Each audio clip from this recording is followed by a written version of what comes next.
Dr. Dan Pronk is a former Australian Army Special Operations combat doctor, author, entrepreneur and leadership speaker. Dan originally pursued his goal of competing professionally in triathlon before gaining an Army scholarship to study medicine. Dan then went on to complete the demanding SASR selection course before joining Special Operations. Voodoo medicine was kind of the informal name, if you like, of Special Operations medical elements. Yep. And the sort of informal catchphrase was dominating the dark arts. And it just reflected this often very improvised form of medical support in these highly complex environments to do the best you can, often under, threat to your life, to try and stabilise and preserve life to get people to higher level of care. And so it was often pretty loose, and I think the term voodoo is well utilised here because sometimes it was equal parts voodoo and evidence-based medicine. The reality of treating someone who I knew and liked, which hits different to just the kind of nameless, faceless people I'd treated prior to that. When this is someone who, and I'd had dealings with just hours prior when we were evacuating other casualties. So that hit different. Couldn't save him. So that was the first time I'd experienced losing a teammate, and it was on me. I was on the spot. Everyone was looking at me to try and save Brett, and I couldn't.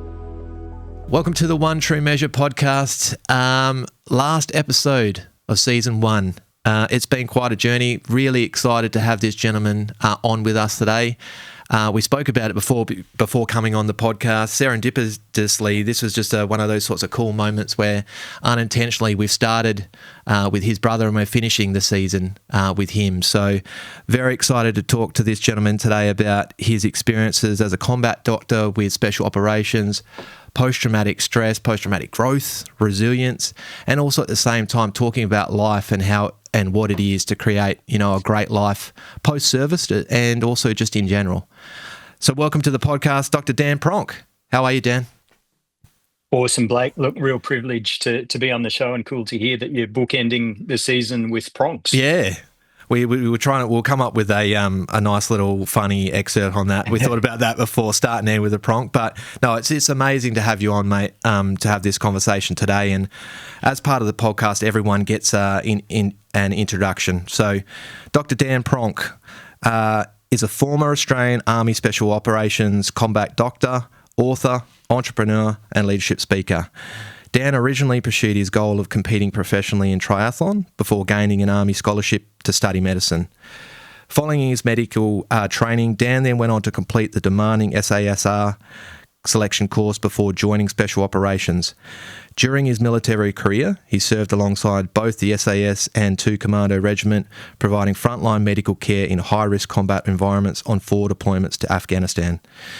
On his second deployment, he was awarded for a Commendation for Distinguished Service for Leadership in Action. Following his military service, Dan transitioned to civilian medicine, working in emergency departments and medical leadership roles. He's also a part owner of medical director at TacMed Australia, starred as the onset doctor, which we'll talk about today, for the hit TV program SAS Australia, and regularly delivers presentations on resilience, leadership and high performance. As an author, Dan has written several books, including The Combat Doctor, a memoir about battlefield medicine and the psychological effects of war, The Resilience Shield with his brother Ben and also Tim Curtis, which outlines practical strategies for building resilience, and also, probably my favourite title, The Average 70-Kilo Dickhead, which shares lessons on goal setting, discipline and personal development. Dan has spoken openly about his own struggles with post-traumatic stress and the challenges of transitioning from the military to civilian life, which we'll talk a lot about today. Through his writing, public speaking and clinical work, he advocates for evidence-based approaches to resilience, mental health and performance for veterans, emergency responders, and also the wider community. Dan holds a Bachelor of Exercise Science, a Bachelor of Medicine, a Bachelor of Surgery, a Fellowship of the Australian College of General Practitioners, Masters of Business Administration, and an Associate Fellowship of the Royal Australian College of Medical Administrators. Dan is also, and Dan, this is an important point, Dan is also married to a very tolerant wife. We'll pause there. important point. We all have very tolerant, long-suffering wives, and also the proud father of 3 boys, ice bath aficionado. We'll probably talk about that a little bit as well. Car enthusiast, and also owner now of, I was going to say 5, but it's 3 businesses, and maybe even counting going forward in the future. Welcome to the show, mate. Did I miss anything? No, I think that sums it up. I sound good on paper there, Blake, but yeah, hopefully I don't disappoint in person. Not at all, mate. The humility is not lost on all of us, and yeah, I think in all the research, Dan, before we have the chat itself, I like to have a chat within a chat, almost like a conversation within the conversation based on the research. And one of the really cool things, and I know you're a Stoic at heart, and I think Epictetus is actually one of your favourite of the big 3. Marcus Aurelius, Seneca, and Epictetus, if I'm not wrong. And he has this, whether it's a saying or not, but he talks about, as an analogy, life being a sea voyage. And I think it's mentioned in one of these phrases that you must focus on only on steering your own ship. You cannot control the wind or the waves. Accept what happens, and you will find peace. And I look at all the things you've done, and we've spoken about it before: triathlete, special operations doctor, businessman, TV personality, author, presenter, speaker, husband, father, entrepreneur. All these things, like throughout all these experiences, has there been this kind of guiding, I guess, direction for your voyage and evolution as you've made these decisions? Has there anything guided you? There's been this central guiding focus? Look, I think a lot of it kind of evolved naturally out of this fundamental core principle that was instilled in both my brother and I from our dad, who was a Army helicopter pilot. From the earliest age, he kind of just led us to know to be true that if someone can do it, then you can probably do it as well. Like that there is no,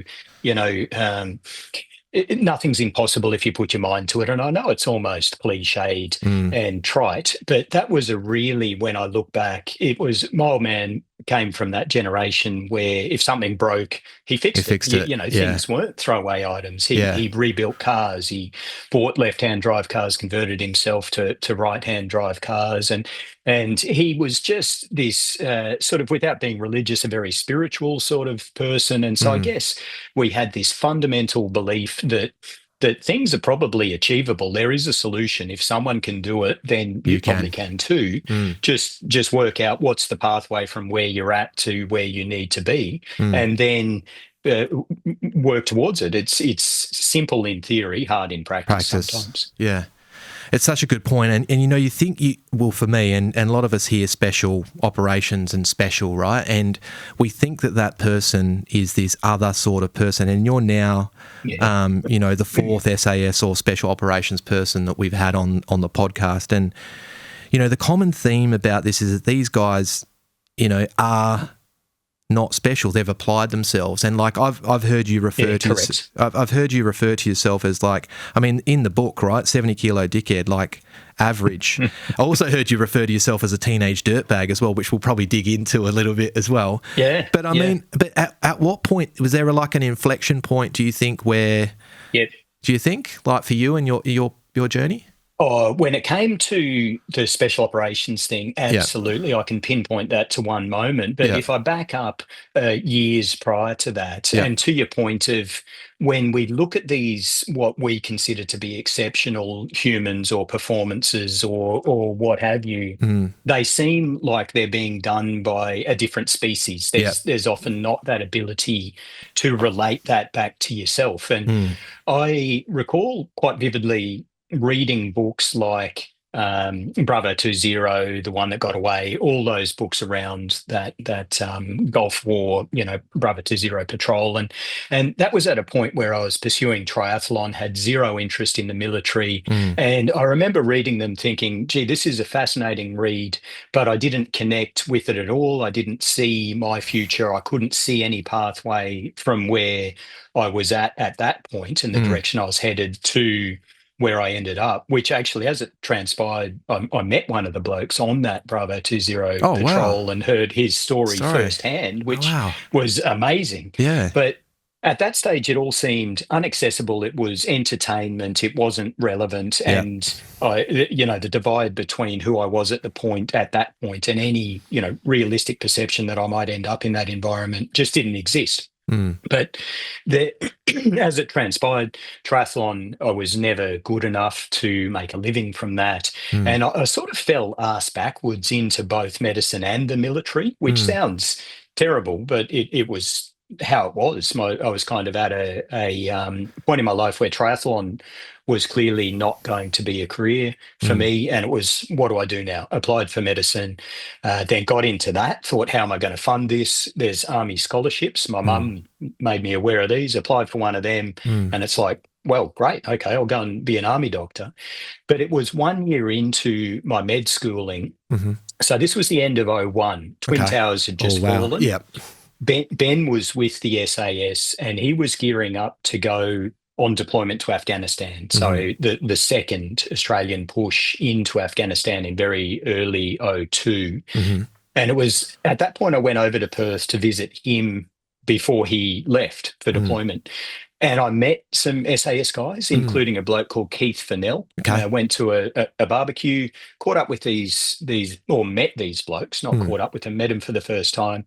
And it was at that point where one of them, a bloke called Dave, said to me, you should do selection, come across to the unit as a doc. And that was a light bulb moment for me. It was almost like this person who existed in this world that was foreign to me and inaccessible had almost given me permission. I was seeing this real life human in front of me thinking, hey, this is an exceptional bloke, but he looks like me. Well, he was a bit more muscly and a bit more tattooed, to be fair, and far better looking. He was still actually, he didn't look like me at all, if I'm being honest. But the point being, it was a real life human in front of me saying, hey, this is and he was encouraging me. He was saying, you should do this. And I'm like, yes, I should. And so, that was where that bridge between this fantasy of reading a book like Bravo 20 and then these real life SAS operators in front of me about to go to Afghanistan, encouraging me and almost giving me permission to pursue that dream. And that lit the fire. That was the catalyst to attempt SAS selection. It's something really validating when someone you kind of, in this case, you probably looked up to them or you admired who they were and what they stood for, and them giving you permission. Like, that's hugely empowering, isn't it?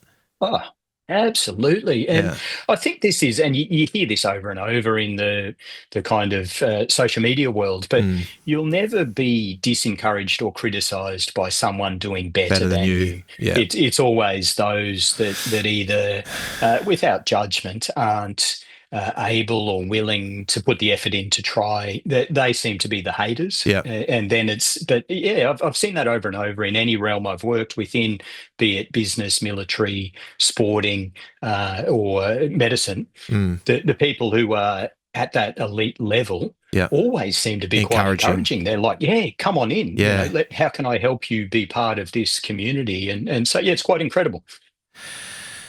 Yeah, I mean, and talking about that social media side and the haters piece, not too much, but just referring like being in the arena, right? Like, if you're in the arena, you're going to attract some sort of, attract good and bad. And I think, like for you, right, you drive yourself really hard and you challenge yourself a lot, right? You have a lot. We've spoken a lot about your experiences and what you've done. Like, What is it about? What's your motivation? Like, why do you drive yourself so hard, would you say, and challenge yourself so much in your life so far? Yeah, it's a good question. When I reflect on this, which it's taken me until middle age to really look back, and as I think a lot of us do when we hit, I'm creeping up on 50, you start to take stock of things and kind of look at what's happened, consolidate that, where am I headed? But when I reflect, I've always, for whatever reason, been very intrinsically motivated. And sort of more and more so as I get older, I care less and less about what other people think. But when I reflect back, even through the key stages where you might be heavily influenced by the opinion of others, teenage, early adulthood, I really, when I look back, I was just pursuing my own thing. And I think when I reflect on what my biggest fear, if you like, in life is it's to die wondering. It's Yeah. to reach the other end Yeah. and look back and think, I wonder if I could have achieved that. Yeah.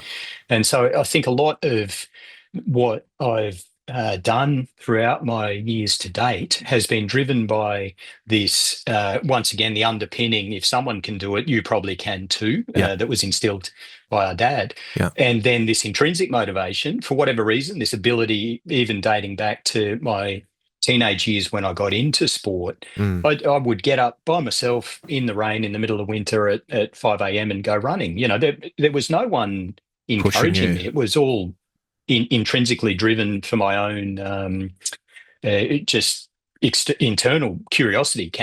How far can I go with this capability? And then this drive to think, well, there's certain windows to pursue different things in life, and they close at some point. Yes. And so for the physical stuff, that for the triathlon, that opened and shut by my early 20s. For the military, that one sort of closed out by my late 30s, and so it's has been a sequence of what's the best that I can try to achieve in this part of my life, and so yeah, I think a combination of those drives has led me to do what I've done. And it's an evolutionary process, right? I love the analogy of it's almost like you're leveling up and you take that experience and you put it into the next thing. Yeah. There's some amazing parallels, and we'll talk about it in a little bit about your stage, and I can see how they, from my perspective, how they fit together. But we have a lot of audience that are on these podcasts to learn from the experience of other people, and maybe their lives aren't in a position where they want it to be, and they're really trying to maybe either create a plan, reset on maybe something that's gone wrong, a failure, or even provide direction for their life. And I mean, what sort of advice would you give to people, given that you've had a lot of experiences about, I guess, experience and failure and how to look at those experiences, I guess? I think the best advice I could give in that, and what's worked well for me over the years, and I guess if I might just sort of back up, what we just discussed in terms of my life to date and those sort of key points, that's the net sum of 35 years of doing things, So it looks good, but it's when you put it in the perspective, it's a few high points scattered out over 3.5 decades. A lot of work. There's been a lot of low points in between, and that's I think the trap, isn't it, with social media or with looking at someone or something from a distance. You only see snippets of reality, and then you fill in the blanks, often with a misrepresentation of what that person's life must look like, or all that kind of stuff. But to return to your point there, I think the key things that have worked well for me are to regroup after if there has been failure, and framing this around my triathlon career, which is a loose term for what my triathlon experience was. The bottom line is I was good enough to make up the tail end of the pro field, plain and simple. I was racing in the same races and the same category as the professionals, but I was not racing them. I was making up numbers. And when that became clear in my early 20s, and that was the year 2000. I'd finished some uni that I did part-time. I took that year off to train and race full-time, got injured pretty early in the year, and that was the final nail in the coffin. And so that was where it was clear that I was not going to make it. And so for me at the time, that was a catastrophic failure. That was my sense of identity. It was all I had wanted to do for about 6 years of my life. I'd poured my heart and soul into it.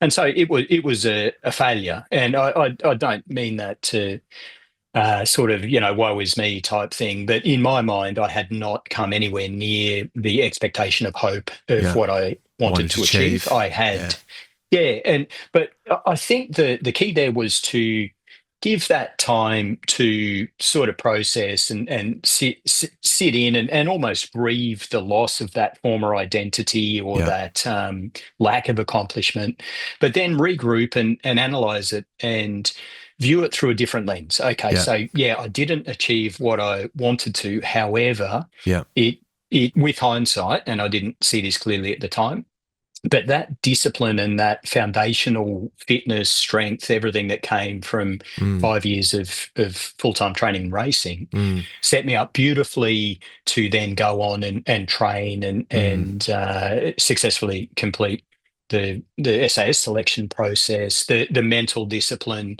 the habits that I had instilled, the lifestyle, and all of that worked beautifully when I applied it against medical school. That ability to stick with it and do hard things, and so it was about looking back and thinking, you know what, I didn't achieve the absolute goal, but gee, I set myself up well to then, as a launch pad, to go on and do these other things that, as I said at first, I didn't love either of them. I never wanted to be a doctor until 30 seconds after I applied for the entrance exam. I didn't want to be in the military. It was free money to pay for a med degree.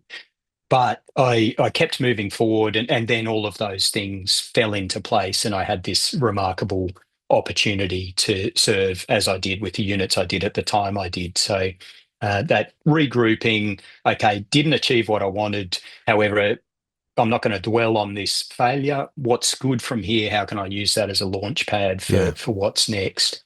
Yeah, absolutely. And reflection, I reckon, I've said this before, is a superpower. The ability to be able to, like distill some of the things that are suboptimal into your life and then roll them into the future. And I would argue like that, everyone likes to term something a failure, and especially when people are looking at our lives, they look at something and they're not experiencing it, and they might say, oh, well, Dan gave up. And the reality is at some point Dan needed to decide that he needed to cut his losses and move something.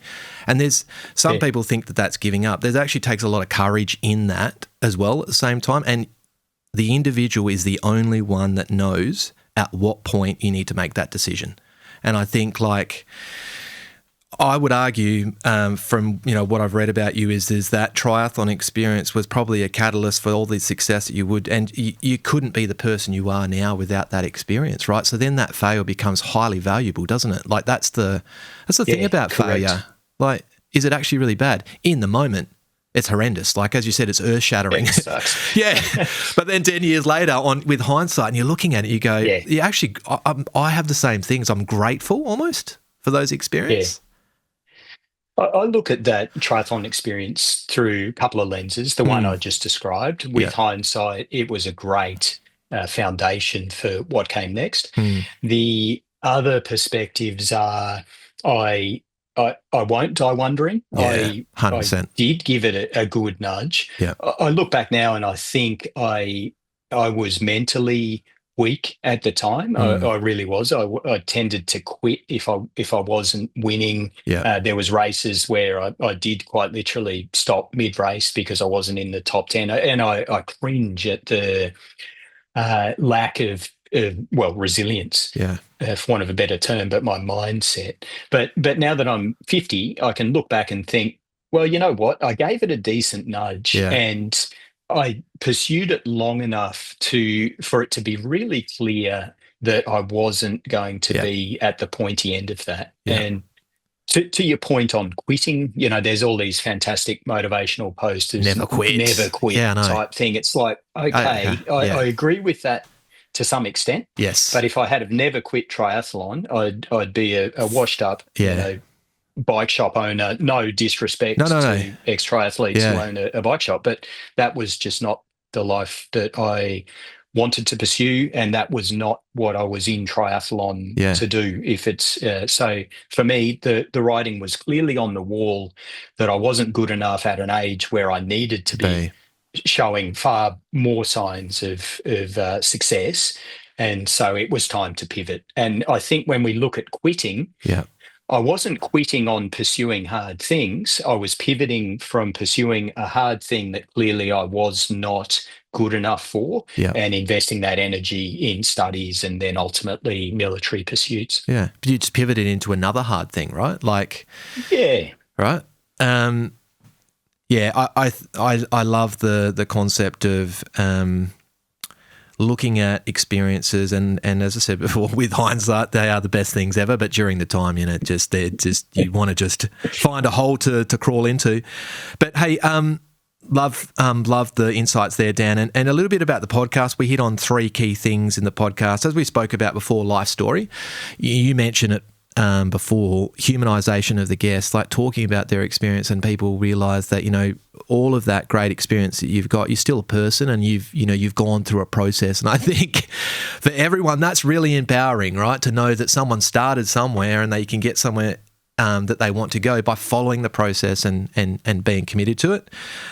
We talk about passion and expertise, and we link that into success and this concept of the one true measure, which is, like you said it before, is in internally driven, intrinsic motivation and journey towards defining success, right? And that's the individual journey. And then lastly, we like to give tools and takeaways to try and give our audience to better their lives, mate. So how does that sound? You ready? Yeah. Beautiful. So tell us about how you grew up and your I guess your childhood, and like, do you have a first memory? Yeah, I do. I saw this question, and this is probably uninspiring, maybe a bit weird. No. But I've got very, and I reflect with Ben, my brother, on this. Yeah. Got very sort of fragmented sepia type memories of my childhood. For some reason, it was a great childhood. Grew up in a stable, middle-class family. Dad, Army helicopter pilot. My mum was a speech therapist. They had a loving relationship. And so there's no reason for me to have repressed childhood memories at all. But my first memory is oddly getting... I was living in England at the time. I must have been maybe 2.5 years old, 3 years old. But it was of getting a small chocolate soccer ball. So it was a little round chocolate wrapped in alfoil that was checkered black and white. That's my first memory. First one. There it is. I don't know what that means. Were you in the UK because your dad Hank was stationed there, right? Yeah, with the army. Yeah, he was posted there. But yeah, that was the first memory. Interesting. I wonder why I remember the chocolate ball. Are you a chocolate fan? I was a fat kid. No, not now. But yeah. But actually, both Ben and I were quite chubby, and my and his as well. Default setting, if we let ourselves be, is to get fat. So carbs and sugar. Yeah, if you psychoanalyze it, it's probably more so with Ben than I why we have very deliberately tried to keep ourselves fit and, being cognizant of that, because we were both chubby kids, him more so than me and for longer, because I got into sport a bit earlier, but that led to the predictable bullying that was, was par of the course in our generation. And so, there was some of that as formative memories of my childhood. Yeah, once again, you don't see two SAS guys being, the chubby kids at school, do you? Like, everyone just assumes that they're just come out of the wound, right? But that's the journey. That's the whole point. I was a chubby kid too, and I discovered running, and that changed my life, honestly. Same. And I'm probably jumping ahead of the question, but that for you and running, like, what did it do for you and your sense of self? Because for me, it proved to me that I was capable of doing something that I didn't know I was capable of. And I think that was just at a time where you've got no confidence, having just even a spark of confidence can help you in the direction of what you want to achieve. I don't know if it's the same for you. Very similar, and I, you brought up being a bit of a dirtbag of a kid, and once again, sort of soul searching, reflecting. I've always been, and this has come out in psychological profiling since, but a very sensation seeking type personality. I enjoy risk, and I don't necessarily mean that as risk to self. Purely, but I enjoy risk. I enjoy novel activities. I enjoy challenge. And when I look back at being in my early teens, I had, with hindsight and not blaming him entirely, but had a very poor influence when I was 11 and 12. At the time, didn't really, you're 11 or 12, you don't see this, but he was a shit of a kid, but he was my best mate, my only mate, really. And so started to do some pretty antisocial sort of behaviours and enjoyed it, just loved it. It was thrilling. I knew inherently that these things we were doing were wrong, illegal, the list goes on. But that I liked that sensation that came from doing these naughty things. And it sort of I guess, stimulated me throughout school. I wasn't particularly interested in academia. I went to 7 or 8 different schools because we moved a lot, got expelled from one in grade 11. And so my schooling was a bit fragmented. But to come back to running, I found that when I was about probably late 14, early 15, somewhere around there, and was good at it. I just, something about it it just resonated. This feeling of movement and progress. Yes. And then when I got good at it, this amazing feeling of using my body as a machine to move fast and fluidly through space. I just loved it. I was hooked. And it was the first thing that I'd done that got positive external validation and attention. Up to that point, I was really fueling my sense of identity and the attention that I seemed to be seeking from doing these negative behaviors that got me caned at school or expelled or whatever. And all of a sudden, here's this thing that I love to do that's actually socially acceptable and rewarded. So that positively reinforced the behavior. So that was probably the first really pivotal point in my life where I went from this applying these values and these personality traits that were a little bit antisocial towards a pro-social endeavor. Yeah.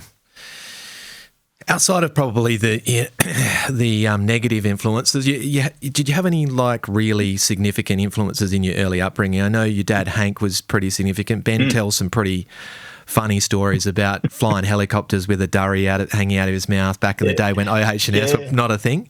But like outside of mum and dad, did you have any other big influences like growing up, like in your life? Not really. I was and remain a very introverted person. I don't feel the need for a big social circle, enjoy solitude, which once again I think fueled the individual sports like triathlon, running. It's you know, and I love that. There's nowhere to hide on the on a 400-meter running track. It's you and you alone. Yeah.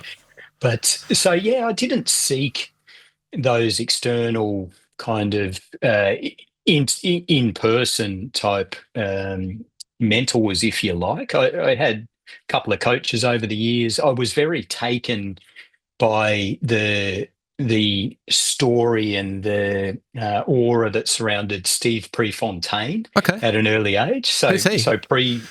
Great question. Yeah. Sorry, mate. Yeah, is he a runner? No, not at all. Okay. Yeah, so Pre was a runner. He passed away in the mid-1970s. Okay. But he was a prodigious middle distance runner in the US. Right. So short kid, allegedly had one leg shorter than the other. All these factors that shouldn't have led him to be a good runner but just had grit. Yeah. And this guy would just grind it out until his feet were bleeding and just the way he would race was go out hard and just try and hang on. Yeah. No tactics other than just this. Go as hard as you can.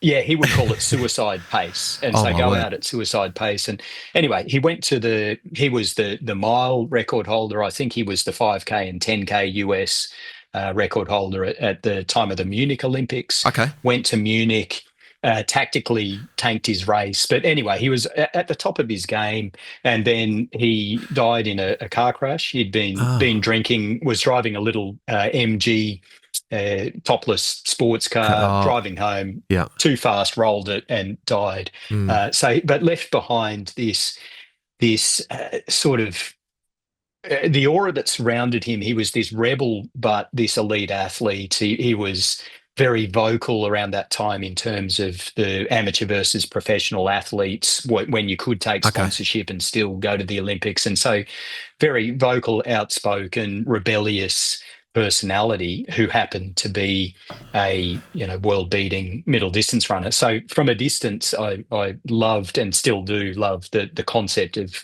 Steve Prefontaine. And so that was sort of, it just aligned with my my values and my mindset at the time was Yeah. more rebellious, Yeah. but my passion became middle distance running. And Yeah. so sort of latched onto him as a bit of a theoretical mentor. I'm going to have to do some research. That's really interesting. Oh, yeah. Look up Pre. He's a brilliant character. Yeah. So, like, we think about this evolution of you, and you now starting, this younger guy, you're running distance, like you've got some good confidence about yourself, you're running, and how did triathlon come onto the radar? So I'd done when I backed up from running, I'd raced BMX bikes as a young kid, so age 11, 12, was terrible at it. It was never literally. It's a hard sport, but tough sport. I was no good at it, but I loved it. Yeah. I then graduated, maybe age 13 or 14. I got my first road bike, right? And so started to do a bit of cycling. Yeah. And then got into running. I had swam, if I back up even further, as a pre-teenage kid. I was a competent swimmer. Sort of regional level, would go to the occasional state title. So I had a swimming background. Had done some cycling between BMX, road bike, got into running, and this was early 90s. And then triathlon started to started to become Olympics, wasn't it, in 2000? Is that the first Olympics that was triathlon? 2000, Sydney? Or maybe before? It might have been 96, whether it was Atlanta. a display sport or whatever they call it, non-medal sport. But it was just coming on the scene. Yeah. And so I gave my first triathlon a go at Bond University on the Gold Coast, just a sprint distance thing when I was 15, I reckon it was, and did pretty well and loved it. And so that was where I started to shift my focus more towards triathlon. I kept running middle distance for a bit at school, but then when I left school, it was all about triathlon. And then I think there's this great story, and it encapsulates a lot of what we're going to talk about today. Can you illustrate it? So I think you moved to the Gold Coast, right? Thinking, I'm going to be a triathlete. Yeah, so correct. And you're like, okay, where's this elite team? And you find out where this elite team is, and you just go hard, train around them, and try to just show that. So can you just tell us through that story, like the decision making? Because this is a representation, I think, and a really great example of so many probably occasions that things that you've done in order to get to a point. You've taken initiative, and you've made very clear decision making to get to a point, right? But just tell us about the decision to do that, I guess. So that was my first year out of school, which I'd taken the year off. Yep. And so my brother had a gap year. It wasn't a foreign concept or sort of outrageous for me to take a year off, but I wanted to pursue triathlon. And so the epicenter for triathlon at that point, and maybe still, I haven't kept in touch, but was the Gold Coast. Yeah. So there was one particular team called Team Elite, which good name. sounds it's a good humble name. Yeah, exactly.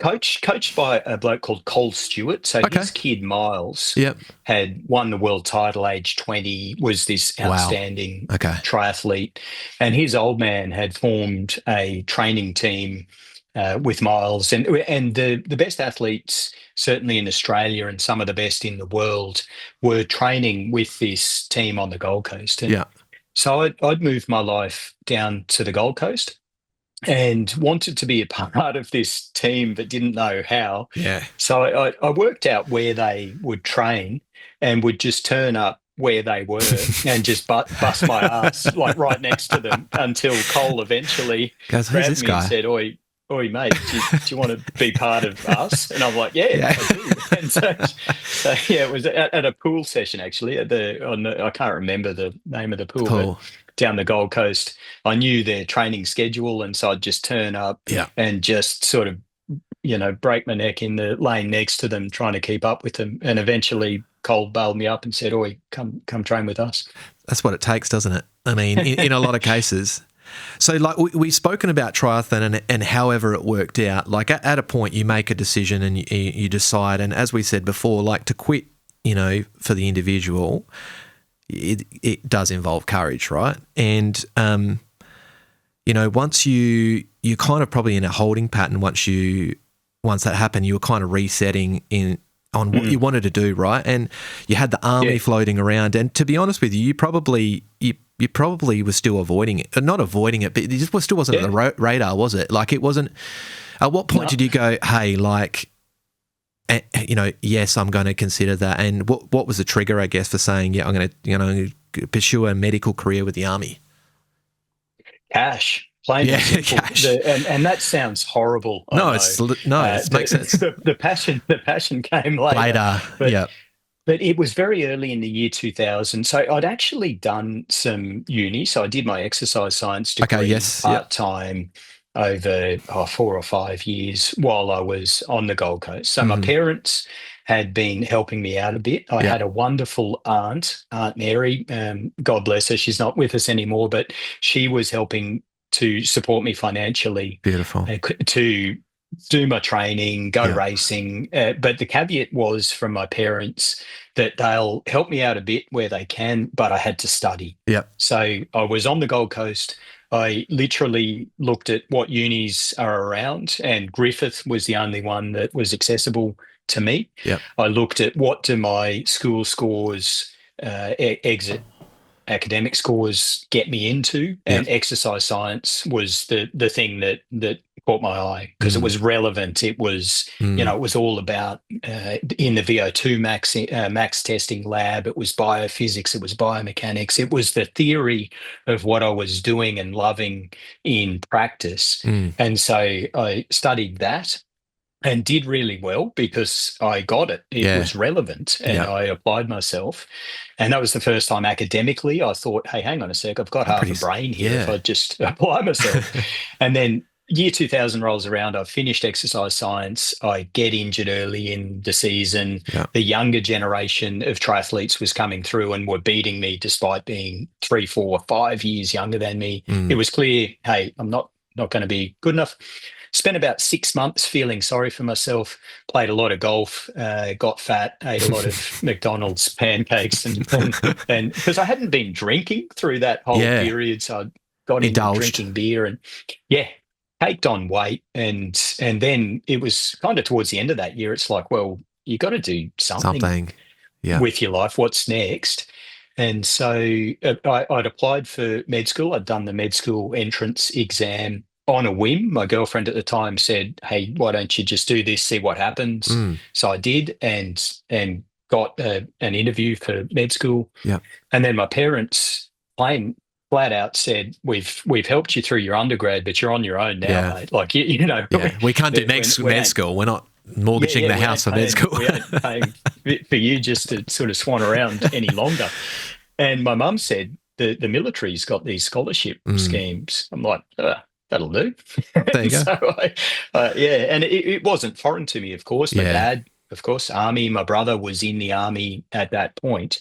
But that was the first time that the military seemed appealing, and it was driven primarily out of they will pay you to go and become a doctor. That was it. The passion came later. Yeah. Well, once again, this is like this level up moment. So now you're in the Army, right? And I mean, you're an officer, Lieutenant Pronk. Go ahead and do your medical training. What does it look like? Like, take us through, I guess, the years of medical training before you started. The concept of special operations came on board. Like, what did that look like? Because it's a long pipeline, isn't it? Yeah, so that was 6 years. So I signed up to start med school in 01, commissioned as Lieutenant Dan at the start. Lieutenant Dan. 01, but it was pretty much, well done. You're in the Army. We'll pay you hex and give you a wage, but just go get educated. So there was no military requirement. So I went off to med school like anyone else would, and did med school. During that time, though, because I'd had that experience at the end of my first year that I spoke of earlier, where I met the guys, the blokes in Perth, and that lit the fire up under me. And I actually applied for SAS selection in my first year of med school, would you believe? Which, when I look back, I think, what on earth was You I were thinking? keen. But yeah, I phoned up the Special Forces Training Centre and said, "Hey, here's who I am. Can I do SAS selection?" So, They're no, like, mate. "No, no, you can't. Just cool your jets, mate. Just get useful and then get into the military." And but there was 6 years, so 4 years of med school, an internship, Yeah. as any other doctor would do, and then 1 year more as a junior doctor before you put on a uniform and do the military thing. Mm. And in that time, because I had this interest and started to think, wow, SAS selection would be a great challenge. Yeah. For me, a part of it was this might sort of reconcile some of my failure in triathlon. If I Yeah. can achieve this goal, maybe that will fill the void that triathlon left. So I started to seek out military experience, and I got some uniforms from my brother and my dad that happened to, have Pronk name tags on them already, and started to turn up to Army Reserve stuff. Oh, right. That led to meeting some Air Force air ground defence crew out at Edinburgh, so the local Air Force base. And this crew, I couldn't name any of them now, but they were once again super encouraging. They got me on courses to learn my weapons, learn the basic Oz-style, but 9mm shotgun, MP5 submachine gun. They minimized. They got me out and just fueled this passion. And then I'd turn up to reserve nights in these baggy, ill-fitting uniforms, but just started to build this identity. I started doing civilian pistol shooting. I got a 9mm Glock and started doing competitive shooting, got a couple of rifles. I was rock climbing, scuba diving, all this stuff that I thought was moving me towards being more appealing to special operations. So that's what med school looked like. It was primarily focused on the academia and becoming qualified as a doc, but I had this in the background, this starting to build this sense of identity as a special operations member as early as 2001. And it was a long time before you put the uniform on, right? And then correct. So you post out to 5RAR, I think, is that right? Originally, I posted to Darwin. Darwin, So the first unit I went to was 1 CSB, Service Support Battalion. Because as a first year in that program, you're not yet deployable. So you've done your medical stuff, but you haven't done any military stuff. There's about 12 months where you go from course to course to course to learn to be an officer to a really limited degree. It's nothing like the officer training pipeline that my brother went through. But you get a token officer training, but you do the things like what's called early management of severe trauma, which is a military trauma course. You do things like your rotary wing medical evacuation, learning to operate medical evacuation processes around helicopters, and a bunch of other courses. And once you tick all those boxes, then you are deployable as an army or a military, in my case, army medical officer. So I spent about 8 or 9 months doing all of that. And then as soon as I could, I went across to 5RAR because I wanted to be with an infantry unit because that was the trajectory towards special operations. Yeah, totally. Yeah. And I love this. Your commanding officer, your battalion commander there, like he let you. I was thinking about this morning in the car driving up, and I thought like he had every right to say, "No, Dan, you're staying here. You're an RMO." And he said, "Yeah, mate, go and do selection." And I think that's real leadership, isn't it? Like giving someone the chance to invest in themselves like that and trusting you. Like that's a huge opportunity, wasn't it? He must have been a great leader. Yeah.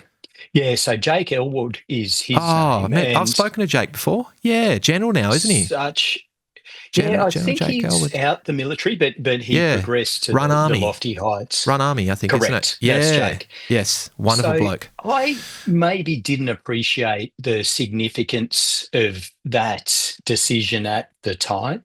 I've certainly appreciated it since and had the opportunity to convey that to Jake to say, hey, thank you. Yeah. Thank you for that. But you're exactly right. I mean, brilliant human being, Yeah. brilliant military leader. And in his correspondence back to me when I, well after the fact, reached out and said, wow, thanks. He pretty much said, yeah, look, no worries. And sort of said, I could see that you had this fire burning within you, and I didn't want to be the person to stand in between you and your goal. But the correct thing from a unit CO perspective is not to let your doctor, your one doctor, disappear and do this ridiculous for 3 weeks. But he did. Yeah, God bless him, he did. And so you attempt selection. So you come over to Perth, good old Perth, as we are today. And did you talk to Ben beforehand? Did he give you any insights or pointers or anything like that? And also, I think the other question is, surely, like, if you've got the name Pronk, like, you're probably not going to be the grey man on that course either, probably. You probably get a bit of unwanted attention. Yeah. Ben was spectacularly unhelpful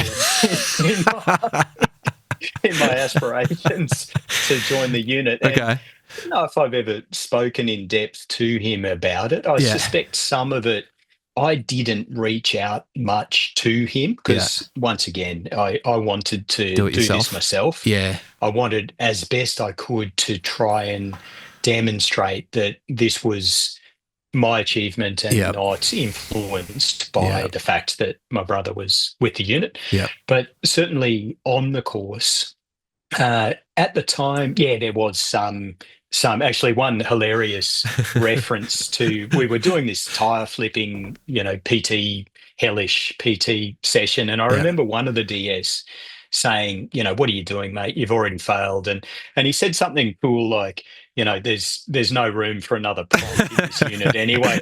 And I remember thinking at the time, geez, I didn't know they had a Pronk quota at SASR, but I was sensible enough not to bring that up. But with hindsight, there was a couple of the blokes who were DSing on the course who I came to know afterwards, who alluded to the fact that they, of course, knew thankfully, Ben was a liked figure. Person, well, loved is probably a better term. But so I suspect there was some degree of knowledge, maybe, I don't know, favoritism. But it was known. I wasn't overtly aware of it influencing me either positively or negatively on the course. Yeah. It's you're in the special operations and for 5 years, and at the SAS 5 years as well, basically, or like in that orbit. No, so I ended up at 2 Commando. That's right, for the first 2 years. Yeah. So the deal with Jake Elwood when he signed off on me going to selection. So 5RAR was due to deploy to Timor at the end of that year. That was 2008. Yep. And as the doctor for the unit, I was due to deploy with them. Yeah. So he said, I'll absolutely let you go do selection. I will try and replace you for the deployment. But if I can't find another doctor, then you got to come back. I'm going to call you back. So that was the agreement before I went to Perth.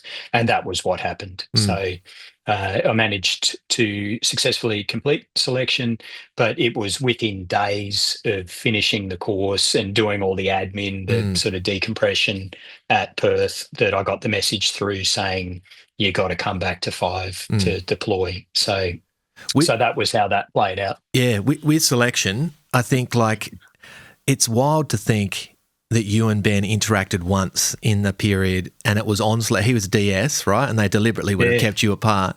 Tell us about. I didn't know. Tell us about the interaction where I think you're running for the toilet or something like that, and you spy your brother. Correct.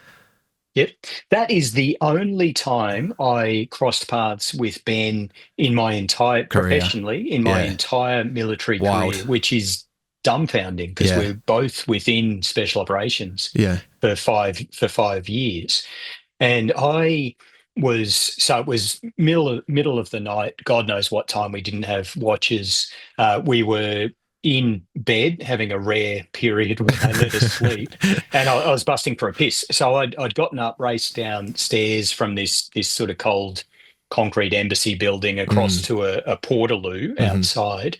And as I was running across this courtyard, so pitch black night out at Bindoon. It's Yeah. a floodlit courtyard. Yeah. I'm running across. He just happened to be walking in uniform, beret on. Yeah. He must have been doing a different function on the course. Yeah. And I saw him. We locked eyes. Not a word was said. I went my way. He went his way. That's the only time I interacted with him professionally in that 5 years. I thought about this once again yesterday, and I was like, the word integrity actually comes to mind because, I mean, my brother is my best mate. Like, I know Ben is yours, and like you're one of two, right? And that's your person in the world. And the integrity for him to not, because I know he probably wouldn't have said, keep going, mate. And for you to not even acknowledge that either and just go, cool, crack on. Like, it's no factor.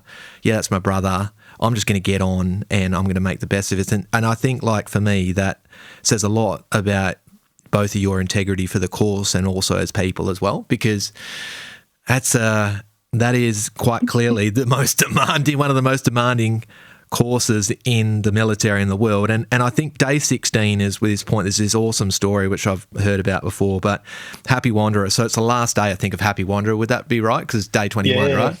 Tell us about that and where you got to, right? And almost like you're at your breaking point, would you suggest, on day 16?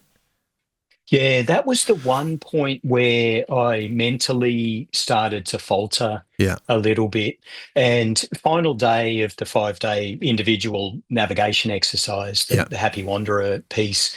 And they don't tell you how many Ks you have to cover, how many peaks you have to climb. So the checkpoints are often at the top. We're at the Stirling Ranges, middle of winter, absolutely beautiful. And I was grinding away towards my final checkpoint for that day. I figured that I'd done somewhere around 150 kilometres, and the rumour mill suggested that's where you got to hit. But it also suggested you needed to get up 5 peaks, and I'd done 4. And so that my final checkpoint was going to be at the top of that peak. I was trudging towards there and did my time and space. There was no way I was going to get to that top of that peak and the checkpoint before dark, and strict orders, no movement after dark. And so I'd sort of mentally was defeated. I was tired. I was injured. We all were, I mean, that's the process. And had resigned myself to the fact I'm not going to get this 5th peak. I'm going to camp at the bottom and the chips will fall where they may. And as I was moving towards the base of this climb, another candidate came past me, and we weren't meant to talk. That was another strict instruction, but had a brief interaction with him, and he was so positive. I'm like, bro, how are you going? He's like, I'm going for this peak. And I said to him, we're not going to make it before dark. And he's like, I don't give a shit. I'm still going to do this. So and he peeled off and started the climb. I said goodbye to him. I sat down with the intent of camping for the night. And had this moment of reflection where I'm watching this guy. As the sun's setting, he's starting up this what was about a 90-minute climb. And I sort of thought, all of this effort and energy and everything from the past 8 years, pretty much, or 7 years, has come to this point. What am I doing? And so packed my kit up and just ran after him. Didn't catch him. Did that climb, got there well after dark, and absolutely destroyed physically, and could see the DS, who just happened to be Ben Robert Smith. Wow. Who is a pretty imposing figure. Yes. Yeah, so he's the DS. Corporal punishment, I think, wasn't he, for you guys? Corporal punishment, And so the sun had well set, and I saw RS silhouetted by his fire near his camp. I'm thinking, oh, geez, do I or don't I? And anyway, went to him, checked in, and he didn't bat an eyelid. He's, well done. And then politely said, why don't you camp here next to me? And I'm like, no, thanks for the offer, sir. I'll go elsewhere. Somewhere else. And so, but from that moment on, there was not even a single thought of quitting. And then you roll into the last 5 days, the lucky dip, the real crux of it. But that other candidate, just his positive attitude, despite being as fatigued as me, he had a completely different mindset, and that was really inspiring. Did you go on to know that particular person? Did he serve at the SAS? I did, yeah. So he got to the end, but didn't get picked up, Brutal. sadly. So yeah, finished the course and was sent home shortly after. But I did get the opportunity at the end of the course. We finished one day and found out the next day whether we got through. Yeah. And so I did get that chance to say, hey, thanks. Thank you. You know, really appreciate that motivation. Yeah. Yeah. Yeah. Do you think? I mean, you go back to triathlon, right? And I think there's got to be some semblance. I'm not going to quit here. Like I've quit in the past. This is just me. My experiences when I've quit on things and I've then gone into something that I'm just unbelievably passionate about. I just don't care. I'm just going to die. You know, if it needs be, I'm just going to not stop. I'm just going to work. And I think that's when I'd go back to your triathlon. And I think I don't know if there's direct correlation. I'm drawing, between the two. But do you feel like that challenge gave you the tools to be able to be successful in your career and at least through selection? Yeah. It did. Then the thing that had changed in the time from triathlon to that was my mental strength and my attitude and that ability to stay mentally in the game. And so but there's no question that all those years of training and that hard physical work, and with that as a byproduct comes a degree of mental resilience. But I'd become more mature. I was in my early 30s as opposed to early 20s, and so my mindset was one of I'm going to stay on this course until I'm physically removed. Or my body breaks down and I can't go any further. Either my body's going to make the decision and I'll get injured or sick or whatever, and that is what it is, or they will remove me. I'm going to die before I withdraw own request. And that's, I think, universal amongst people who complete these courses, is you hit that point where, and having been medically supported SAS courses, you see this. These are people that you often need to save from themselves because they'll die before they quit. So much respect. Like, I mean, as you said, like you can do the 21 days of selection and you can still not be picked up, right? And correct. But you're selected, right? And so you go back to 5AR, you deploy to Timor, and then you don't come direct back to the SAS. You go to 2 Commando for I think you do two deployments there. So you're 2 years. 2 years. So you go to Holsworthy, and talk to us about. I mean, now you're in the pipeline. You're a qualified doctor, combat doctor. Tell us about. Can you take us through the differences between, say, 2 Commando, the 2 Commando deployments, and I guess the SAS deployments, because they're different units. They've got different sort of skill sets. They're probably in some respects, doing similar jobs in some respects. But do you want to talk to us about, I guess, the first few deployments with 2 Commando? Yeah, so I did one with when I was at 2, and then the remaining 3 when I was at SAS. Okay. But when you look at the role that I held in that deployed entity,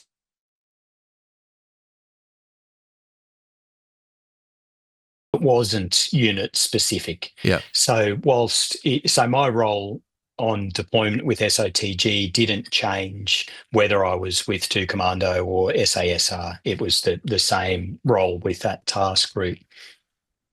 And I guess, like, 4 tours and I mean, over 100 combat missions, right, as a doctor. Talk to us about, this is not something a lot of people know things about, this concept of voodoo medic. It's special operations medicine, right? It's amazing, and I would love to see one of the patches as well, because I've heard about the patches. But I've probably got. Oh, mate, you're going hanging around here, get a prop up. But so like, where did voodoo medicine come from, Dan? Like, is it who was the pathfinders and the creators of this? So it was casualty care at the point of injury on the battlefield, in effect, wasn't it? Yeah. So what's come to be known as tactical combat casualty care, or TCCC. Yeah. Which that fell out of, very long story short, but the Black Hawk Down Battle of the Black Sea, Mogadishu incident. Yeah. The in the fallout of that, a team of US Special Operations medical elements, led by a guy called Frank Butler, who I've had the opportunity to meet on multiple occasions and is a wonderful human being. Talk about mentors. He's a mentor to all of us. Okay. But they analysed who died and then looked at what was preventable here, and then looked at what tools or techniques might have prevented these deaths. And that was sort of the genesis of a different approach to medicine in that tactical environment. And so voodoo medicine was kind of the informal name, if you like, of special operations medical elements. Yep. It was coined by a predecessor of mine, a combat medic by the name of John Walter. I hope he doesn't mind me naming him, but once again, brilliant human being. I have the privilege now of working with Wal in TacMed, so he's part of TacMed. So this wonderful ability to stay connected to that former tribe. But and he was decorated for his actions, won a thing called the Nursing Services Cross, which was the highest award that you could be given as a medical support element. But and that was actually, hopefully I'm getting this right, but that was in the fallout of the episode where Mark Donaldson won his VC, and there was a bunch of banged up people. Right. Wal led the medical response and saved lives in that. But so Wal is the man who coined the term voodoo medicine, and the sort of informal catchphrase was dominating the dark arts. And it just reflected this often very improvised form of medical support in these highly complex environments to do the best you can, often under threat to your life, without trying to sound too dramatic, to try and stabilise and preserve life to get people to higher level of care. And so it was often pretty loose, and I think the term voodoo is well utilised here, because sometimes it was equal parts voodoo and evidence-based medicine. Well, it's not dramatic to say you're under fire, because you definitely that's my next question, is that, it's one thing to be on a range and fire, and the two-way range, when people start firing at you and deliberately wanting to take your life. Like, do you remember the first time? Yeah, clearly. Yeah. So that was on my first tour. And I naively, maybe this is something a lot of military veterans experienced, but I wanted to be a part of that. I wanted to know what that was like. I wanted to get shot at. I wanted to shoot at people. I say that naively because you can be careful what you wish for, but we were in Helmand province on our first tour and got ourselves in a fairly significant gunfight. And I wasn't involved in that. I was sort of part of a headquarters element that was kind of one tactical bound back from the front line of this particular clearance. But we were getting shot at periodically, and I was moving around a compound, and an enemy fighter obviously had a clear shot at me and took it, and it cracked just over my head and smashed into a mud brick wall right next to me. And so I hit the deck, and at the time I found it hilarious. I was laughing uncontrollably, I think as an emotional response. Release, but yeah, it was, to me, it was just like, whoa, that was close. And it struck me as funny at the time.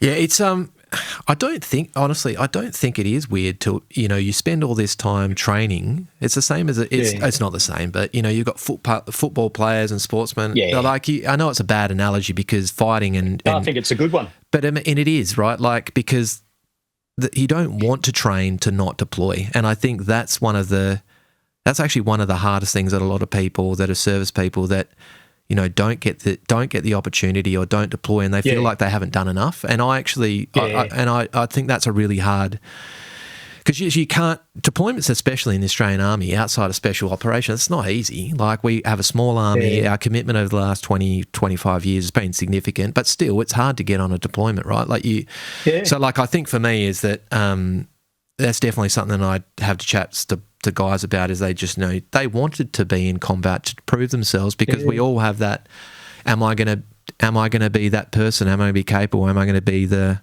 soldier and the defender that I want to be, right, and the protector Because that's what ultimately what a soldier is, and it's the same with a doctor, right? You want to protect your soldiers that are with you. And I guess for me, you've been in so many, four deployments over a short period of time, and 100 missions, it's saying, but it's probably a couple of hundred. Like, is there a specific? Does anything around a deployment, or is there any specifically like a specific mission that's really resonates, or one of those things that you remember, I guess, most about those 4 tours? Yeah, it was tour 2. So tour 1, with hindsight, was pretty benign in terms of, we got in gunfights and all of that, and I didn't fire my weapon in anger until the very last mission. Even then I got one single round off. I was on a Mag 58 on the back of a Bushmaster and had a first round stoppage, would you believe? So I'd waited the entire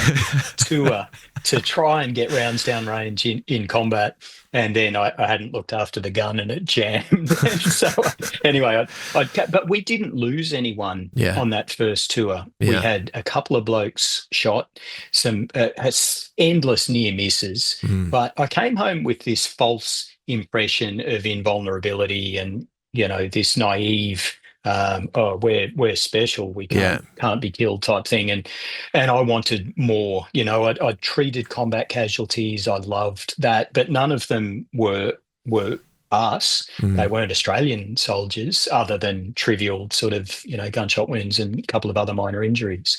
And so it was my second tour, and I can pinpoint it to the day. It was 23rd of May 2011, and that was the day we lost Brett Wood. And so that mission was where it all changed and became very real. And we'd had a number of casualties. It was a 2-day mission. It was the most intensive combat that I'd been in up until that point. And on the second day, we started to take hits. But up until the time where Brett initiated a big IED, the others were fairly minor wounds from hand grenades, rockets, and these sort of things. Patched them up, got them out of there.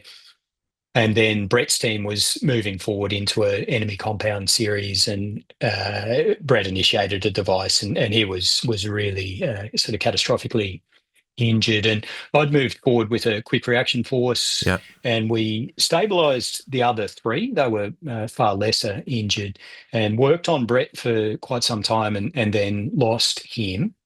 And that was where the reality of what we were doing hit home from a number of perspectives.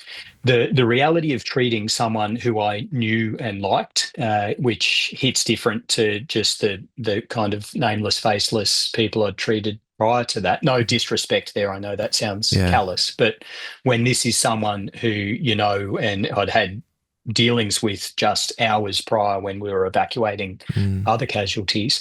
So that hit different. Couldn't save him. So that was the first time I'd experienced losing a teammate, and it was on me. I was on the spot. Everyone was looking at me to try and save Brett, and I couldn't.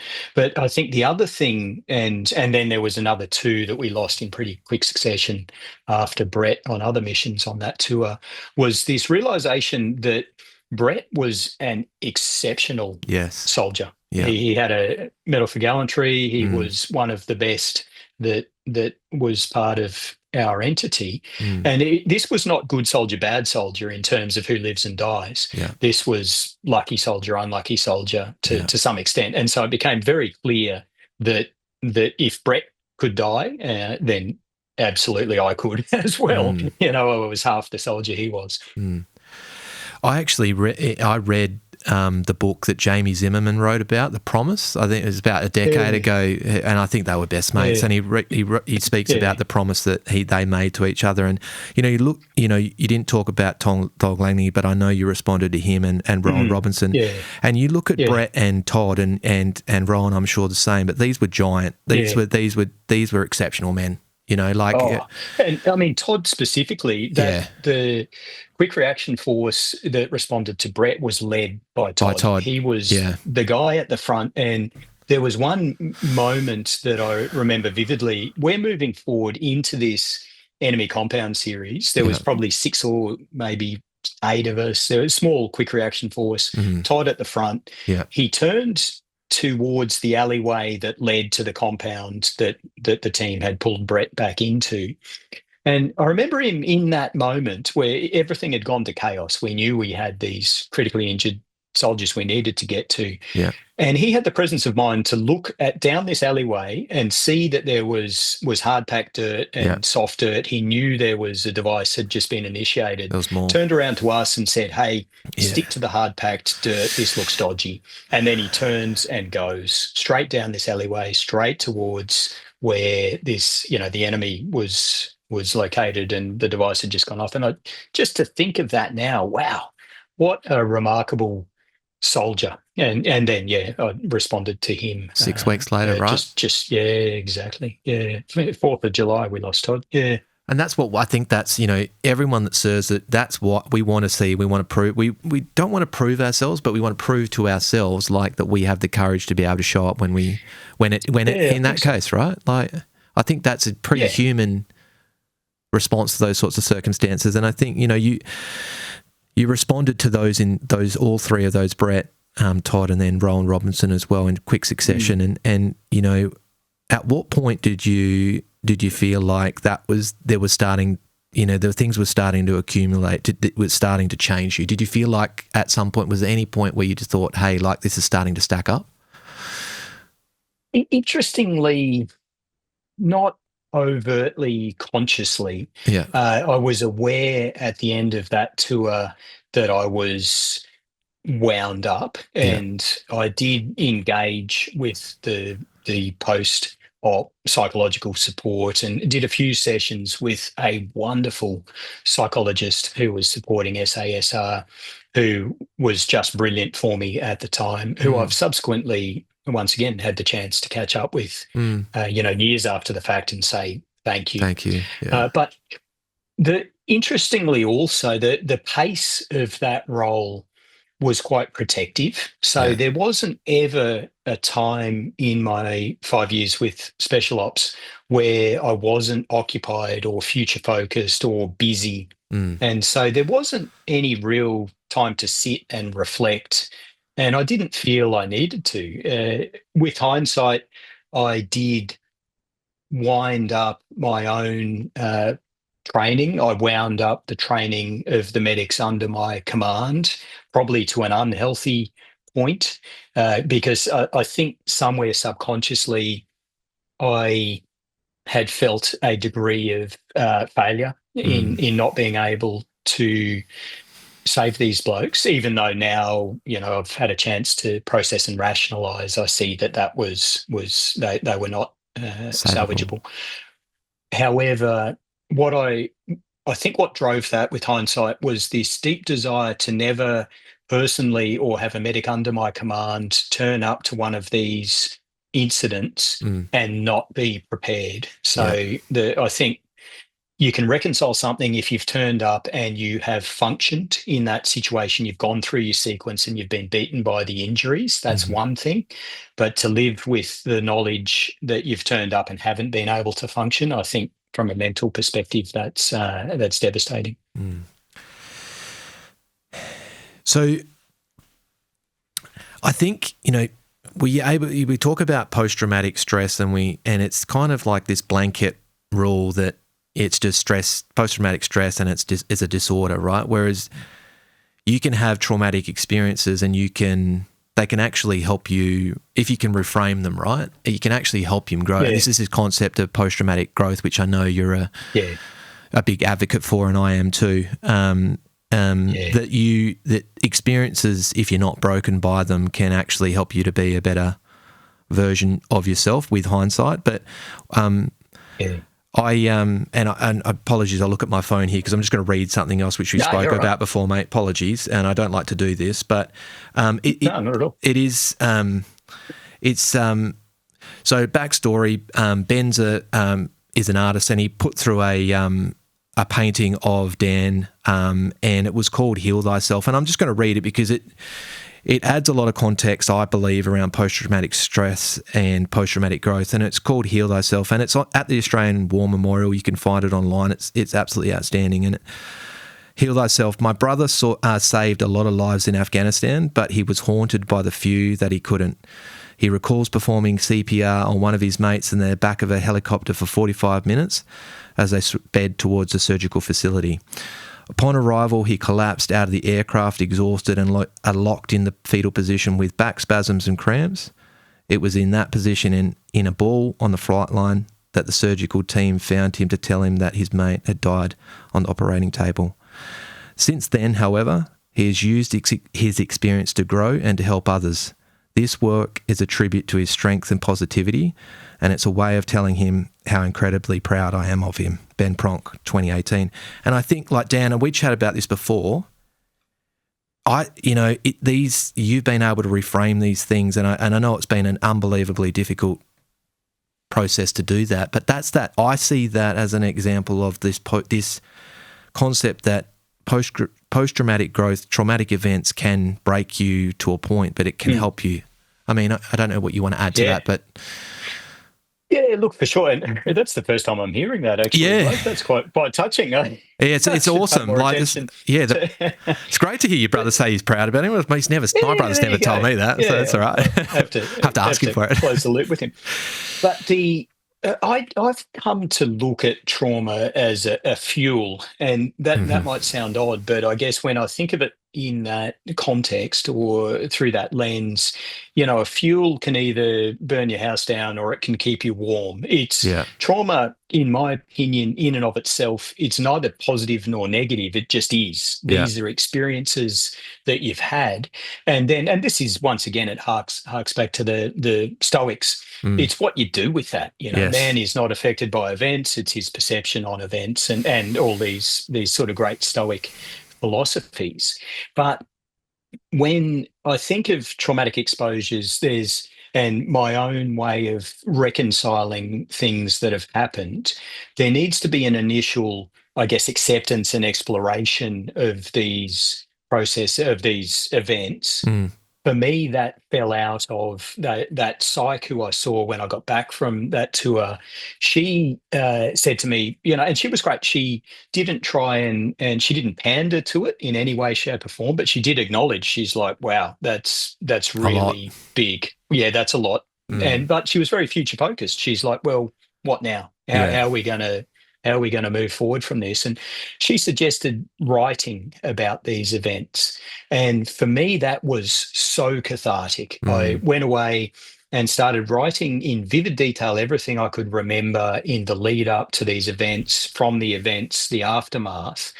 And what that gave me was this balanced perspective of what had happened. I realized I had been fixated on the small but hugely significant components of those events, the loss of, Brett, for instance. But what got lost in that focus was the bigger picture, where we as a team managed to stabilize and evacuate some fairly injured people. And so there was no silver lining to that dark cloud. And so that writing process for me allowed me to not only process the event, but also to contextualize it. And that kicked off my love of writing, which led to, and actually those documents were the skeleton of what became The Combat Doctor many years later. But it wasn't intended as that. But so that was sort of the initial processing. And then over years, there was this ability to reframe. And one particular moment that happened years after the fact, so maybe 6 years after, when I was out of the army, I was in my home gym back here in Adelaide and reflecting. I just had this epiphany that the blokes we lost, or more specifically, if I was the one who had been killed, how would I want the people who responded me to be living their lives? And it was clear to me that I'd want them to be living the best life they could. I would not want them wasting a decade of their life ruminating on the what ifs and the grief and everything else. I'd want them to just say, "Hey, I gave it my best shot, got beaten by the injuries on the day, and then as an elaboration of that kind of line of thought, I started to think, well, you know, Rowan, he didn't have a family himself, but he was a son. Mm. So how can I be the best son I can to Mm-hmm. my mum and dad? Todd was a dad of three kids as I am, Yeah. and I wasn't turning up as a father at the time because I was sort of lost in this kind of dark cloud. I thought, Rowan would want me to be the best version of myself as a dad because he can't be, and Brett was a husband. And Mm. once again, I wasn't turning up as a husband myself. He would want me to be a better husband. And it was a real sort of turning point for me. I'm like, I've got to snap out of this, which I Mm. know sounds simple, but I was ready. It was like, okay, I need to let this go and look at it through the lens of I'm still here. I'm Yeah. lucky. It's on me to be the best version of myself because the people we lost aren't here to do that. Mm. Such a good point. And I mean, what's the trigger for, I guess, transitioning out? And I think this is you talk about it a lot, but transitioning out of things like the military, if you haven't done it, it is it's loss of identity, loss of tribe. Obviously, we've spoken about about that or you speak about that a lot, but. Yeah. So you decide to transition out, but what was that experience then like? And I guess what was the trigger for deciding to leave the army? It was my wife's decision. Yeah, for me to leave rightly the so. army. Long-suffering, tolerant wife.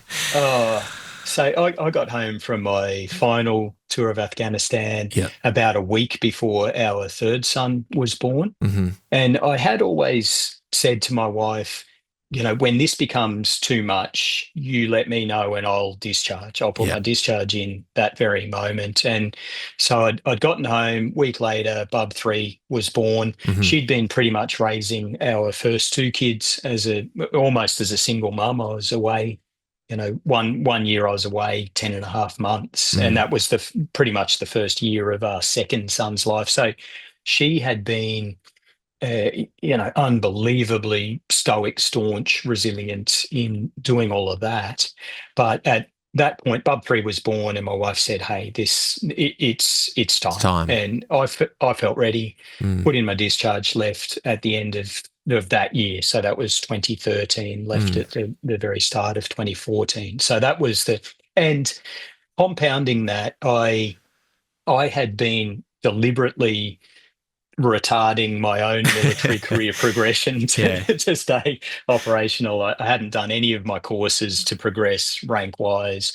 I was going to be posted out of special operations. It was time for me to grow up and become a real military doctor, and I didn't want to do that. I was there for that role, and so there was a lot of reasons why I got out, but the primary one was the family side of things was starting to get too strained. Yeah. Have you read, I might have asked you this before, but Sebastian Junger's book on belonging? Yeah. Tribe. Yeah. So yeah, that transition for me, right? If you read that as a civilian or even if you serve, I think he posits, and you just correct me if I'm wrong, is that the loss of tribe and transitioning out of that connection with people, deep connection, isn't necessarily a trigger for PTSD, but it can exacerbate the inability to be able to process traumatic events. And I think if you've ever been in a sporting team where you feel connected and you play on the weekend and you love being with those group of people, or it could be a great workplace, right? Imagine that, but then you imagine you do these things and you go around the world and you have experiences together and then they're gone. It makes sense that transition is a really difficult thing for people. I mean, what do you do a lot of work in this space? How can we do this better for soldiers, do you think? Is there a way that we can do this better for people transitioning out of the ADF? I think so. And I've actually written another self-published book titled Shit I Wished I'd Knew Before I Discharged, which is it's a bit tongue-in-cheek. So it's in the theme of average 70-kilo dickhead. It's anecdotal, it's light, but it's underpinned by the psychological factors that are at play when you leave a high investment role that you identify as, when it is who you are, not what you do. And so I think, to your point of the post-traumatic stress versus what is now termed transition stress, Okay. and those two are recognized as independent entities. Okay. So you can leave a entity like the military police, first response, corrections, high performance sporting team, work team, Yep. and you will experience these same things. And it is that loss of identity, that loss of purpose, that loss of tribe, so that social support structure with people who can viscerally empathize with your experience. That's so protective and so causative of resilience. The pace of life slowing down, because whilst that high octane cortisol fueled environment is ultimately destructive, it's pretty addictive as well. It feels good to be jacked up on stress chemicals, and it's a grief process as well. You're grieving your former self. I'll never be this cool again. Thing. We saw the mohawk. You were pretty cool, mate. Had some good haircuts. I tried to be, but all of these things, and this was the catalyst for what became the Resilience Shield. Was I held it together while I was in uniform, and all these things were happening, and then I fell in a heap when I was a civilian again. I was safer than ever. I was home with my family. I was earning more money than ever, and that was when I started to get these quite intense post-traumatic stress symptoms. And to me, that was curious. I'm like, why is this happening now? Nothing's bad in my life now. It should have happened back then when when people were trying to kill me regularly. However, here I am. And that kicked off this reflection on what's happened here. What was so protective about wearing the uniform, being part of the military, and particularly the units that I was lucky enough to serve with, and what have I lost what had I lost when I transitioned out, took that uniform off. And for me, I thought, if I can decode that, then that's my roadmap back to being a resilient version of myself. And in amongst all of that loss of resilience, being unplugged from that tribe and that identity, that left me vulnerable to the unprocessed events, the traumas, the stress. And so the symptoms of post-traumatic stress were unmasked by that loss of resilience, and also the slowing of my pace of life gave me the opportunity to sit and think and reflect, and say stuff caught up with me. And it's such an interesting point that, your experiences were ultimately the genesis for the Resilience Shield. Do you want to talk about what you, Ben, and Tim have been working on for, was it 2022? I think was it released? I can't remember. 21, I want to say. Yeah. So do you want to talk? I should know this. That's all right. Well, say 21. You're the author. I think it was maybe August 21. There's bound to be a copy. Yeah, there'll be somewhere. But tell us about, because I've been lucky enough to do one of the courses with you guys a couple of years ago, which was amazing, and I'd be looking forward to doing some more in the future. But tell us about your model of resilience, and I guess how it applies to everyday people, because it does. That's the thing. It applies to everyone. Yeah, look, so it as I said, the catalyst was this reflection initially from myself personally, and then started to team up with Ben and Tim, and we started to do a far more scientific analysis of this thing called resilience. So what do we know about it? What do the studies show us? Where's the evidence base behind strategies that are proven to cause resilience, the strategies that are proven to downregulate stress response, which we know is chronically elevated in these high consequence type roles.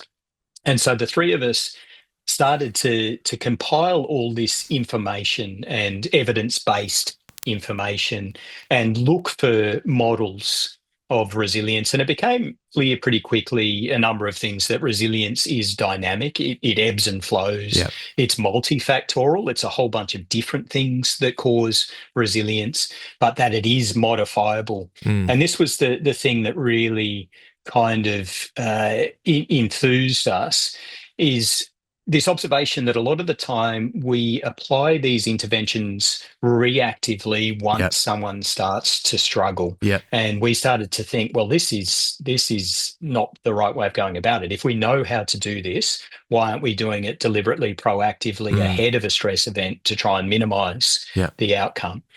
And so that was kind of the ethos. We built the model that is the resilient shield. Mm-hmm. That shield has layers, Yep. which recognizes the different domains where we can build resilience and mitigate stress. So the innate layer, the nature and nurture, mind layer, which is really the cornerstone of resilience and kind of draws on the Stoic philosophies, everything that goes on between your ears and how you can influence your mindset, your attitude, gratitude, but then extending into deliberate practices of mindfulness, meditation, flow state that we know optimize brains to perform under pressure. Body layer, sleep, diet, and exercise, Yep. no surprise, big three. Social layer, so that social support extending to tribe, but also that vulnerable social interaction, and then the benefit of mental health support, the professional layer, and then this concept called adaptation, Yep. this recognition that if you work on the modifiable things that you can, you become globally more resilient to novel challenges. And so we started to compile this model. We have stress tested it. We've got a research partnership with University of Western Australia, teamed up with them to build a survey, which has allowed us to gather data, about 35,000 data sets and counting. And that then allowed us to optimize the model, but also to publish proof of the model in a peer-reviewed psychological journal. So that's sort of the net sum of what Resilient Shield was and is.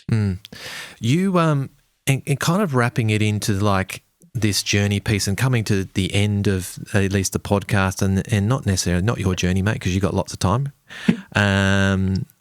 But I know you like the concept of Ikigai. Ben spoke to me about about telos recently. I didn't even know what it was, right? And we talk, meaning and Ikigai and telos and like having a clear direction for your life. And I see that as something that evolves and is actually deeply connected with success, right? Your definition of success must be based on that. And if it's not, it's not going to give you what you want from it. It's going to be superficial. And I think, tell us about your Ikigai, and because I know you love this concept, and it's a great concept. But do you have like this Ikigai, this meaning, this telos that kind of drives your life, has driven it, and will continue going forward into the future? Yeah, I see that kind of differently now. With hindsight, I can see that Ikigai, which for anyone listening who's not familiar with that term, it's a Japanese philosophy. It's the intersection of what you love, what the world needs, what you're good at, and what you can get paid for. So a Venn diagram intersecting in the middle, that's Ikigai. And when I reflect on my time as a doctor with the military, that I was plumb in the middle of that Ikigai. I loved it, absolutely. But it took its toll. And I think the best utility of that model for me now, that I don't put as much emphasis in my professional source of sense of self and worth, because I'm trying very deliberately to balance that out and being more invested in my family at this point in my life. But is looking at the other intersections of two of those factors, and particularly up the top of the model where you've got the intersection between what you love and what you're good at. So these are passions, things that are fulfilling. You can't get paid for them. World doesn't need you to do it, but they're fulfilling nonetheless. And then the other side of that, what the world needs and what so looking for these missions and passions, the intersections there. And so that might be a mission, might be coaching a kid's sporting team. You might not be good at it, you might not be able to get paid for it, but it's a contribution to something bigger than yourself and fulfilling. And so looking at that, coming back to that kind of driving principle and that kind of telos concept that Ben, to plug his new book, Yes, We're All Going to Die, yeah, which is a good read, and he talks in depth about the sort of philosophy and the neuroscience of happiness. But I think that needs to evolve, of course, as we age, and yeah, as a middle-aged man now, that for me has evolved to this trying to become more mindful, more present, more family oriented. I still have very specific goals in different areas of my life, but ultimately I know that none of them are going to be, make me whole or be overly fulfilling, but it's the drive towards those goals that motivates me. And so I break that down into my physical goal at the moment is to try and run a 5-minute mile at age 50. That's good. So I've long let go of the 4-minute mile that came and went in my late teens, probably. But for me, that's a driving sort of physical goal. I've got some business ones. I've got, and I have all this on a sort of Claude AI helped me build this this sort of spreadsheet where I track all of this, but I break it into the physical, the personal, the professional, the financial goals, and just have these clear things that I'm aiming for, and that motivates me to move towards them. That leads itself into this concept of success, right? And you've kind of answered it, but I mean, the concept of, in the past, we called it the inner scorecard, because the analogy is that the scorecard of success should be within. It's that, once again, it's that internal validation. Yes. What do you see as your one true measure, your definition or your measure of success in life? And it's probably evolved, as you mentioned, right? Yeah, of course. I mean, at this point in my life, I'm very focused on what is it that I'll leave behind as a measure of success, and not trying to sound grandiose, leave a legacy. I don't have any aspiration to be remembered 2 seconds after I sort of depart this world. But with my kids, my definition of success in life at this point is doing the best that I am capable of with the tools that I have to help as much as I can to guide them into being good young men in society. Very specifically, I say men there because my wife, sort of provides that feminine type influence on the kids. But yeah, just trying to, as best as I can, influence them, acknowledging that I can't control and it's not going to be my ultimate responsibility. But how can I be turning up at this fundamental stage of their life as teenage boys to try and role model and guide them towards being healthy, happy, functional young humans in the world? So that's probably the key one. And then there's looking at what does the rest of my days look like, and what do I want to get out of them, which is very oriented around my relationship with my wife, and looking at how do we kind of play out our days together, transitioning past that crucial point of raising kids to come back together. Well, not come back together, but to evolve into a retired couple. We have a bit of a closing tradition. It's what advice would you give to 20-year-old Dan, your kids, and then also for the audience? Oh, I looked it's a at hard this one. and Sorry, mate. I'll distill that into one. Yeah, one of my core driving philosophies is, once again, a Stoic principle. It's the memento mori, remember you will die, and that's that's at the heart of Ben's book. We're all going to die. Yeah, it sounds morbid, but it's designed to just focus your attention on the days that you have left and try and make the most of them, not sweat the small stuff and all that kind of stuff. So memento mori is really a guiding principle for me. How do you squeeze as much as you reasonably can out of life while you can? And once again, ages and stages. And I think as a 50-year-old with a few injuries and a bit of a bad back and a bung knee, and this 5-minute mile for me is probably, there's a window there that will shut, and I want to try and achieve that or do the best I can. So the memento mori is a key one. If I could go back and give advice to the 20-year-old version of myself, And this is hard because I'm trying to put an old head on young shoulders. Yeah. But I've certainly become far more spiritual over the course of my years, and I would try and as best I could say, hey, look, the universe has got a plan. Keep chipping away, keep setting goals, moving towards them, take opportunities, and put yourself out there. Say yes to things within reason, and just keep sort of chipping away and instill or reinforce that if someone can do it, you probably can too. Push towards it, try and get access to people who are doing what you want to do, and build that roadmap, and then just see where it leads you. We could keep chatting all day, mate, but that's such a great place to finish it. And I think, and it segues nicely into, I just wanted to say, hey, thank you so much for coming on. It's a bit of an awkward thing to say thank you for your service, but you've been significant in the contributions and development of special operations medicine, and the other thing about people that we don't think about that are service people, it's not just the person that wears the consequences, and it's your family, the greater family. So thank you to your family, your wife, and obviously your kids as well, for all that they've done to support you. And I think there's so much that your example teaches us, and it's exactly what we've just said. If you, as Hank said to you, right, as your dad said to you, is that if anyone can achieve it, or someone can achieve it, you can achieve it. So start planning that out.